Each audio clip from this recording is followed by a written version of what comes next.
Well, first of all, with regard to the compliment that you pay about this delegation, that compliment should go to Dr. Shukri. Yes. Because it is he who has extended enormous efforts to organise this delegation and to organise our transit into Gaza. I very much recognise what you say about the situation on the West Bank. Not long ago, I led the first British official International Parliamentary Union delegation to Palestine. We did not go to Gaza, but we went to the West Bank, and on 2 occasions a British parliamentary official delegation was held at gunpoint by Israeli soldiers. And when we left, when I went through the security with my colleagues, the Israeli security person subjected me to the most anti-Semitic interrogation I have ever experienced anywhere whatsoever. So we're well aware. We're well aware, of course, of the roadblocks. We're well, of course, of well aware of the way in which villages are sealed off with excrement put in the ditches to prevent access. We're well aware of the way that people are being treated there. We do not for a moment put as our proposition that it is only Gaza, the people of Gaza who are suffering. The people throughout the West Bank are suffering, and among other things are being murdered by rogue settlers. So, yes, what you say is very important indeed.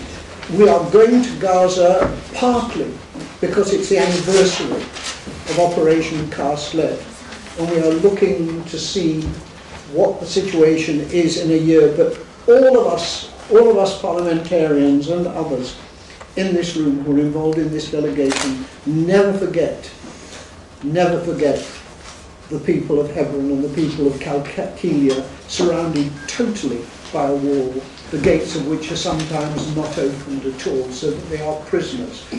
There's recently been a fuss in the press about a woman called Tzipi Livni, daughter of the man who blew up the King David Hotel in Jerusalem, being afraid to come here because she might be subject to an arrest warrant. Well, all of the people of Palestine are subjected to an arrest warrant by the Israelis, and dozens of members of the Palestinian parliament are being held without charge by the Israelis now and have done for years. So we are in no way, I'm sure you weren't implying that we were, we are no way indifferent to the plight of the people who live on the West Bank. And on your second point, that we should be going to Israel, I think Gerald certainly has over the years tried to use all his influence to change the Israeli thinking, and we've all made our efforts. But I think we have responsibilities in the government of our own country and in the policies of the EU.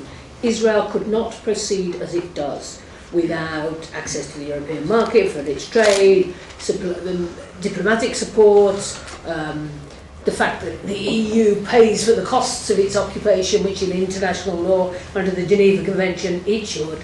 So that if we could get Europe to change its policy, we could get Israel to change its policy. I think that's our settled view. So coming back, that's where we're going to put our effort to get some change. I'd like to ask Martin Linton to make a contribution. Martin has been quite exceptionally active in organising these issues, including parliamentary groups. Martin. Well, Gerald, thank you very much. I'm glad to join the press conference. Well, we had a debate yesterday about the Goldstone report on Gaza, and I think we're all very keen to see how things are in Gaza now. I was one of the group of MPs who went in there in February, immediately after the military operations, and what I found there was shocking, but what is even more shocking is that so little has changed since then. On the issue of universal jurisdiction, I'm one of the many MPs who is very concerned about possible government moves to change the law on this. I would certainly oppose any change in the law, and I said during the debate yesterday, I identified two of the Israeli military officers who suddenly cancelled a visit to London last week for fear of being arrested. And I pointed out that if you read the Goldstone report, you'll find that both of them are identified in the Goldstone report as implicated in possible war crimes. Brigadier General Herzi Halevi was the commander of the 35th Israeli Paratroop Brigade, who were active north of Gaza in Jabalia.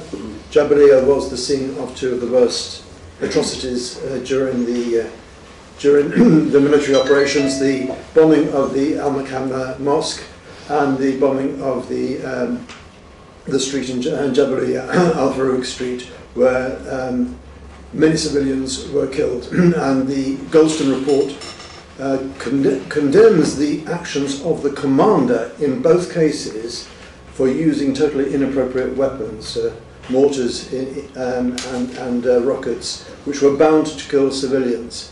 The other officer was Colonel Itai Vyrob, the commander of the Kfir Brigade, who has given evidence about the treatment that he feels is justified to give to Palestinians who are not even suspects, who are being questioned. This has already appeared in the press, but during a recent court case, he advocated using physical violence on Palestinians who were being questioned but were not suspects. And both of those people, he suggests, should answer questions about possible